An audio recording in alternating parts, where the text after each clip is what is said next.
Shalom, salam sejahtera bagi Bapak, Ibu, dan saudara-saudariku yang terkasih dalam Kristus. Hari ini saya akan membagikan kisah penampakan Bunda Maria di Biara Putri Kasih kepada Katarina Labore di Rudukbeek, Prancis. Pada bagian pertama, mari kita mengenal tentang Kongregasi Suster Putri Kasih. Kongregasi Suster Putri Kasih adalah putri-putri gereja Katolik yang membaktikan hidupnya untuk melayani Tuhan dalam diri orang-orang miskin. Dalam gereja Katolik, Serikat Suster-Suster Putri Kasih berada dalam jajaran Tarekat Hidup Kerasulan. Kongregasi Suster-Suster Putri Kasih ini didirikan oleh Santo Vincentius de Paul atau Vincentius Paulo dan Luisa de Marillac tahun 1633 di Prancis. Saat ini di seluruh dunia, Serikat Putri Kasih memiliki anggota sekitar 22.500 suster yang tersebar di negara-negara di 5 benua. Sebagai pemimpin tertinggi bernama Suster Evelyn France. Di Kongregasi Suster Putri Kasih adalah komunitas di mana Santa Katarina Labore pada tahun 1830 bergabung di sini dan melihat penampakan Bunda Maria di biara. Sedangkan di Indonesia, Suster Putri Kasih dikenal dengan singkatan Suster PK. Jumlah Suster Putri Kasih di Indonesia sekitar 90 orang. Sebagai pusatnya yaitu ada di Kediri di Jalan Brawijaya. Pada bagian kedua dikisahkan tentang riwayat Santa Katarina Labore. Nama asli Katarina Labore adalah Zu Labore. Dilahirkan pada tanggal 2 Mei 1806 di Vannes-Moutiers, Prancis. Ia adalah anak ke-9 dari 11 orang putra-putri keluarga Pierre dan Louise Labore. Ke-11 anak itu terdiri dari 8 orang putra dan 3 orang putri. Pierre Labore seorang terpelajar dan menjadi petani yang sukses. Ketika Zu berusia 9 tahun, ibunya meninggal dunia. Zu sangat sedih kehilangan ibunya. Ia masuk ke kamarnya dan berlutut di bawah patung Santa Peran Maria dan berdoa, "Bunda Maria, sekarang engkaulah ibuku." Tak lama setelah ibunya meninggal, Mary Louise, kakak perempuan Zu, masuk Kongregasi Suster Putri Kasih. Oleh karena itu, Zu dan Tonin, adik perempuannya, harus tinggal di rumah untuk membantu ayahnya mengatur rumah tangga dan mengerjakan sawah. Karena tugas-tugasnya itu, Su menjadi satu-satunya anak di keluarga Labore yang tidak mempunyai kesempatan bersekolah, sehingga ia tidak dapat membaca dan menulis. Sejak Su menerima komuni yang pertama pada tahun 1818, setiap hari ia bangun pukul 4 pagi, berjalan beberapa mil untuk mengikuti misa dan berdoa di gereja. Sama seperti kakaknya, Su mempunyai keinginan yang kuat untuk masuk biara. Tetapi keinginannya itu ditahannya karena tenaganya masih dibutuhkan di rumah. Ketika usia 19 tahun, Su mendapat mimpi yang aneh. Di dalam mimpinya ia sedang berdoa di gereja Vannes. Seorang imam tua mempersembahkan misa. Ketika misa telah selesai, imam tua itu menunjuk kepada Su dengan jarinya. "Anakku," katanya, "merawat orang-orang sakit adalah perbuatan yang baik. Suatu hari kelak engkau akan datang kepadaku. Tuhan telah memanggilmu untuk itu, janganlah engkau lupa." Pada tahun 1828, Su berusia 22 tahun dan Tonin 20 tahun. Sekarang Tonin sudah bisa menggantikan kedudukannya dalam mengurus rumah tangga. Tibalah saatnya bagi Zhu untuk berbicara kepada ayahnya mengenai panggilan hidupnya. Pierre berusaha mencegah keinginan putrinya, tetapi akhirnya ia mengirim Zhu ke Paris untuk tinggal bersama Charles, kakaknya yang telah menikah. Pada suatu hari, Zhu mengunjungi biara suster putri-putri kasih. Ia melihat lukisan terpampang di dinding. Lukisan seorang imam tua. Imam yang mengunjunginya di dalam mimpinya di gereja Vence. Maka Zhu bertanya kepada suster, siapakah imam yang ada di lukisan tersebut? Jawab suster tersebut adalah, ini adalah pendiri kongregasi kami, Santo Vincentius de Paul. Santo Vincentius de Paul telah wafat 200 tahun yang lalu. Jadi itu rencana Tuhan bagi Zhu Labore. Pada bulan Januari 1830, Zhu menjadi seorang postulan. Postulan artinya masa percobaan, memasuki persiapan masuk biara di biara suster putri-putri kasih di Catillon-sur-Seine. 3 bulan kemudian ia dikirim sebagai novis. Novis adalah biarawan atau biarawati yang sedang menjalani masa percobaan sebagai latihan rohani sebelum mengucapkan kaul kekal di biara suster putri-putri kasih di Rue de Bac, Paris.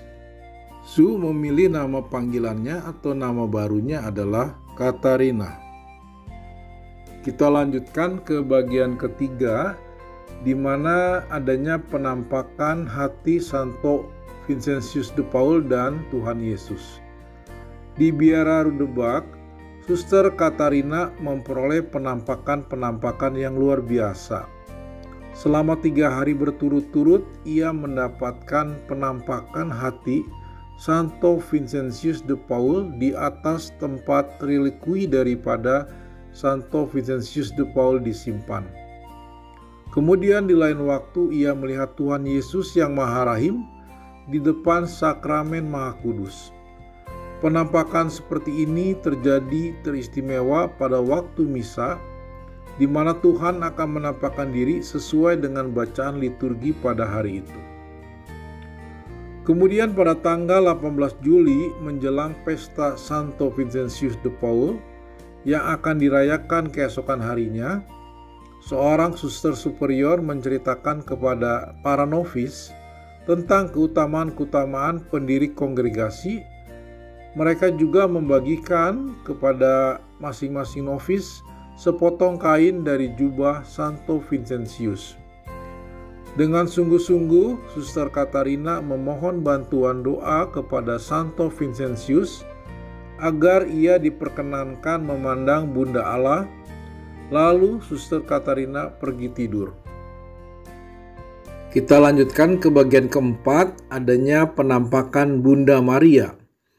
Pada tanggal 18 Juli 1830 jam setengah 12 malam, terbangunlah Suster Katarina. Dengan jelas ia mendengar suara seseorang memanggil-manggil namanya hingga 3 kali. Suster Labore, Suster Labore, Suster Labore. Tampaklah seorang anak kecil kira-kira berumur 4 atau 5 tahun yang berkata kepadanya, "Mari kita pergi ke gereja, Santa Maria menunggumu." Suster Katarina segera bangkit dan bersiap-siap lalu pergi bersama anak itu yang selalu ada di sebelah kirinya dengan memancarkan sinar yang terang benderang. Pintu kapel yang terkunci langsung terbuka oleh sentuhan anak kecil itu. Suster Katarina amat takjub. Di dalam gereja semua lilin dan lampu telah menyala, seolah-olah akan dipersembahkan misa tengah malam. Lalu anak itu menuntunnya ke altar. Kira-kira setengah jam lamanya Suster Katarina berlutut di sana, ketika tiba-tiba terdengar olehnya ada suatu gemerisik gaun sutra. Anak itu berbisik, "Santa Maria ingin berbicara kepadamu." Di sebelah altar turunlah Santa Maria. Setelah berlutut di hadapan tabernakel, Bunda Maria duduk di kursi pastor. Dengan satu langkah saja, kata Suster Katarina, aku berada di dekatnya. Tanganku bertumpu di atas lutut Santa Maria. Itulah saat yang paling membahagiakan di dalam hidupku. Santa Maria bercakap-cakap dengan Suster Katarina selama 2 jam mengenai tugas yang hendak diberikan Tuhan kepada Suster Katarina serta kesulitan-kesulitan yang akan dialaminya di dalam mengerjakan tugas tersebut. Kemudian di tanggal 27 November 1830 pada jam 5:30 sore, Suster Katarina dan para suster pergi ke kapel untuk bermeditasi. Samar-samar terdengarlah gemerisik gaun sutra. Suster Katarina mengarahkan pandangnya ke altar. Di sana ia melihat Santa Peran Maria berdiri di atas sebuah bola besar. Gaun sutra Maria bersinar kemilau. Kerudung putihnya panjang hingga ke kaki. Di bawah kerudung kepalanya ia mengenakan sehelai renda untuk mengikat rambutnya. Sebuah bola emas dengan salib di atas ada di tangannya. Santa Maria menengadah mohon berkat Tuhan bagi benda itu. Santa Peran Maria berkata, inilah lambang karunia yang kulimpahkan kepada orang-orang yang memintanya kepadaku. Suruhlah membuat sebuah mandali menurut bentuk ini. Barang siapa mengenakannya akan menerima karunia yang besar, terutama jika mandali ini dikenakan pada lehernya. Kemudian berbaliklah gambar tersebut dan tampaklah gambar bagian belakang mandali, yaitu huruf M dengan sebuah salib di atasnya. Huruf M terletak di atas sebuah palang di mana di bawahnya terdapat 2 buah hati. Hati yang pertama dilingkari mahkota duri, yaitu hati kudus. Hati yang kedua tertusuk pedang, yaitu hati Maria.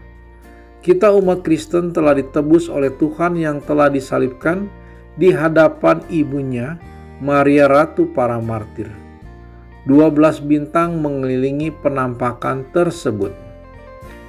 Suster Katarina bertanya bagaimana ia dapat mengusahakan supaya medali itu dibuat. Lalu Bunda Maria berkata ia harus pergi kepada bapak pengakuannya, yaitu Pastor Jean-Marie Aladel, karena ia adalah hambaku.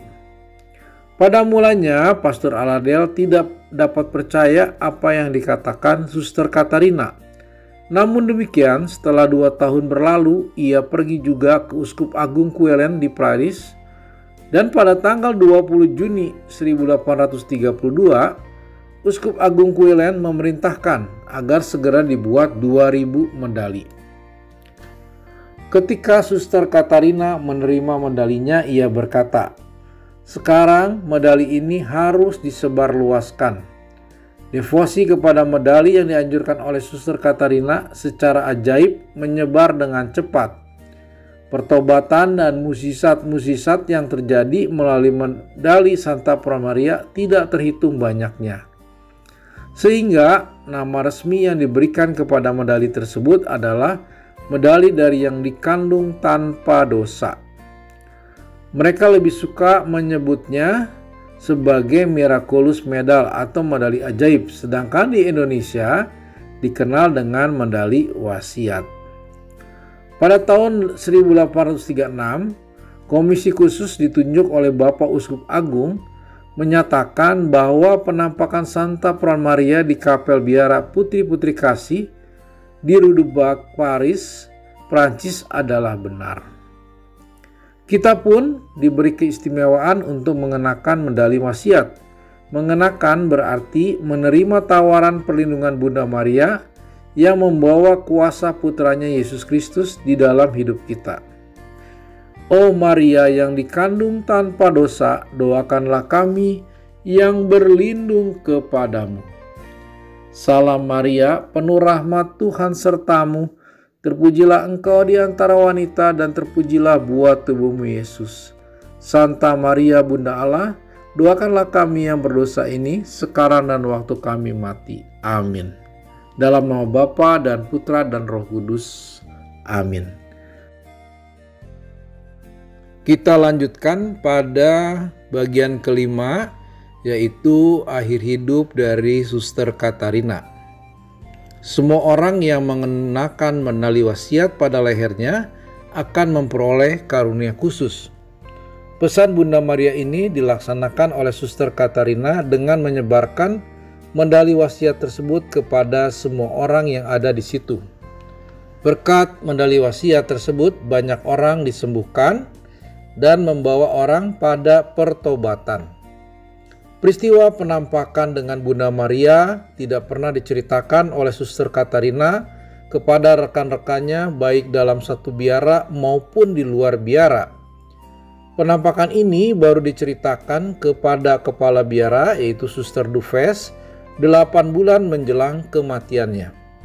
Suster Katarina meninggal dunia pada tanggal 31 Desember 1876 dalam keadaan kekudusan. Pada tahun 1933, demi proses beatifikasi untuk digelari sebagai beta, makamnya digali kembali dan tubuhnya ditemukan tetap utuh. Dan saat ini tubuh Santa Katarina yang masih utuh tersebut diletakkan di dalam suatu peti mati kaca di samping altar Kapel Santa Maria dari Medali Wasiat, tepatnya di Rue du Bec, Paris. Tempat di mana Bunda Maria menampakkan diri kepada Suster Katarina. Suster Katarina meninggal dunia pada usia 70 tahun. Dibeatifikasi pada tanggal 28 Mei 1933 oleh Paus Pius ke-11 dan dikanonisasi sebagai santa oleh Paus Pius ke-12 pada tanggal 27 Juli 1947. Demikianlah Bapak, Ibu, dan saudara-saudariku yang terkasih dalam Kristus, kisah penampakan Bunda Maria kepada Suster Katarina Labore. Semoga kisah ini membuat kita semakin mengasihi Tuhan Yesus dan membawa kita kepada pertobatan yang sejati. Terima kasih atas perhatiannya. Tuhan Yesus memberkati kita semua. Amin.